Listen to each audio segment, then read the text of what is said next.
Everyone, so welcome to another card making tutorial on my YouTube channel. So today I'm tackling another rainbow card for you all, and this time I'll be using stencil to create a scene. So I start off with a piece of CrafTangles dual textured cardstock which is specifically meant for blending, and then I affix on top of it a CrafTangles stencil called Skyline using some paper tape.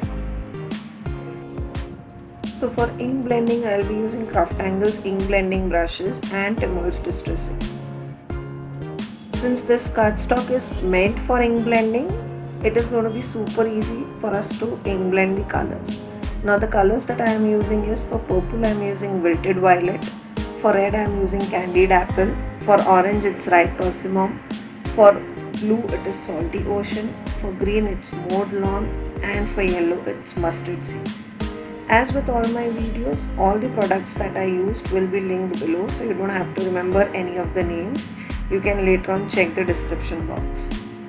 Now once I am happy with how everything looks, I use my heat tool to dry the inks, and once that is done, I will be trimming off the edge of the cardstock. Now for the sentiment, I will be using Love Sentiment sheets by CrafTangles. So these are pre-printed sheets that you get, and you get two sheets in one pack, one with a white base and the other with black. Now I have decided to use the black one, and the sentiment says "You're my happy place," which I felt was quite apt with the card scene that I was going for. Now since the black is looking quite stark on the colorful and the white background, I decided to add some splatters of black on the white background. This will time the black from my sentiment strip onto the card.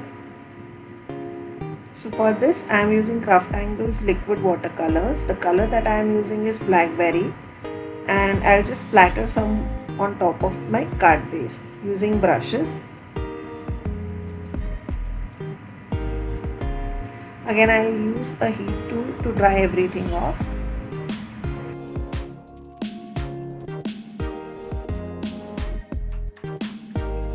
Once everything is dry, I am using some double-sided foam tape to stick my sentiment strip on top of the card pattern.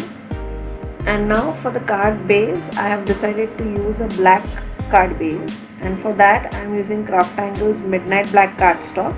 This is 250 GSM in thickness and is perfect for card bases, and I am just trimming it for an A2 card size, and once that is done, I'll stick my card pattern on top of the card base using some blue double-sided foam tape for added dimension. So that was the card for today. I hope you enjoyed this quick card tutorial. If you did, don't forget to like and comment, and do consider subscribing. I'll see you in my next tutorial. Until then, happy crafting!